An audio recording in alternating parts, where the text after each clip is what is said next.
بسم اللہ الرحمن الرحیم۔ السلام علیکم دوستو، زی اسلامک ٹی وی میں خوش آمدید۔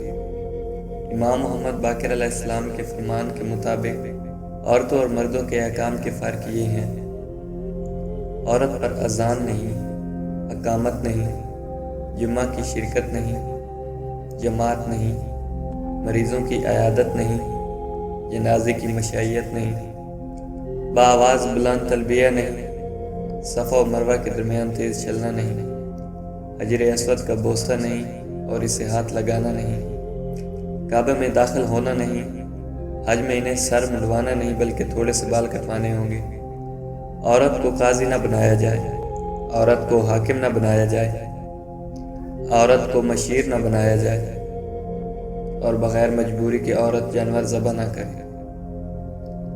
عورت وضو کرتے وقت پہلے بازو کا اندرونی حصہ دھوئے اور مرد پہلے بیرونی حصہ دھوئے۔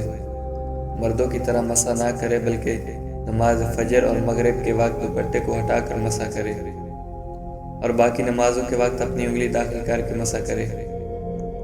جب نماز پڑھے تو اپنے دونوں پاؤں کو ملا کر کھڑی ہو، رکوع کے وقت اپنے ہاتھ رانوں پر رکھے، سجدہ سے پہلے بیٹھ جائے پھر سجدہ کرے اور سجدہ کرتے وقت زمین سے چسپاں ہو کر سجدہ کرے۔ جب سجدے سے سر اٹھائے تو بیٹھ جائے اور بعد ازاں کھڑی ہو۔ جب تشہد کے لیے بیٹھے تو اپنی زانوں بلند کریں اور رانے ملا کر بیٹھے۔ جب تسبیح پڑھے تو انگلیوں پہ پڑھے کیونکہ قیامت کے دن انگلیاں اس کے حق میں گواہی دیں گی۔ جب کسی عورت کو اللہ سے حاجت درپیش ہو تو رات کے وقت اپنے کوٹھے کی چھت پر چلی جائے اور 2 رکعت نماز پڑھے اور آسمان کی طرف ہاتھ اٹھا کر دعا مانگے، اللہ اس کی دعا قبول فرمائے گا۔ سفر میں عورت جمعہ کا غسل نہ کرے، لیکن حضر میں غسل جمعہ ترک نہیں کرنا چاہیے۔ حدود کے معاملات میں عورتوں کی گواہی جائز نہیں۔ طلاق اور روایت حلال میں ان کی گواہی قابل قبول نہیں، اور جو چیزیں عورتوں سے مخصوص ہیں اور مردوں کی دیکھنے کی اجازت نہیں، ایسے امور میں عورت کی گواہی تسلیم کی جائے گی۔ عورتوں کو راستے کے درمیان نہیں چلنا چاہیے، انہیں راستے کے اطراف میں چلنا چاہیے، انہیں بالاخانوں میں نہیں رہنا چاہیے۔ عورتوں کو لکھائی کی تعلیم نہیں دینی چاہیے، بہتر یہ ہے کہ انہیں سوت کاٹنے کی تعلیم دی جائے اور سورہ نور بکثرت پڑھنی چاہیے۔ سورہ یوسف کی تعلیم عورتوں کے لیے مکروہ ہے۔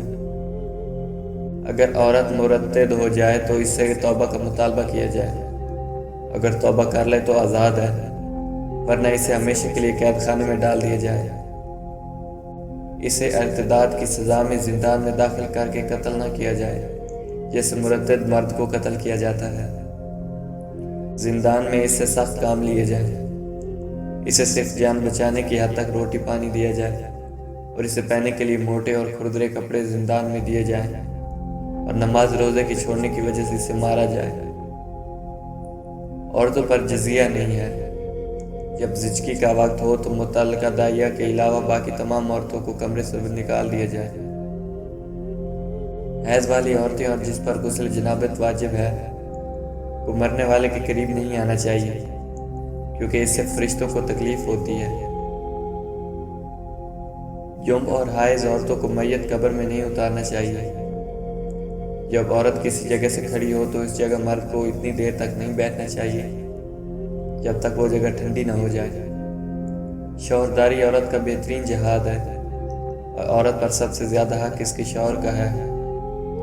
نماز جنازہ پڑھنے کا سب سے زیادہ حق اس کے شوہر کا ہے۔ مسلم عورتوں کو چاہیے کہ وہ یہودی اور نصرانی عورتوں کے سامنے اپنے اعضاء کو ظاہر نہ کریں، کیونکہ وہ اپنے شوہر کو اس کی حیت بیان کریں گی۔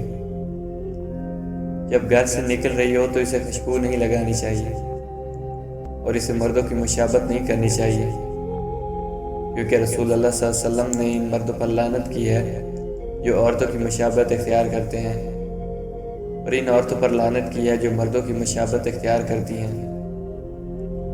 عورتوں کو چاہیے کہ کچھ نہ کچھ زیور ضرور پہنیں۔ فرمان کا باقی حصہ آپ کو اگلی ویڈیو میں بیان کیا جائے گا۔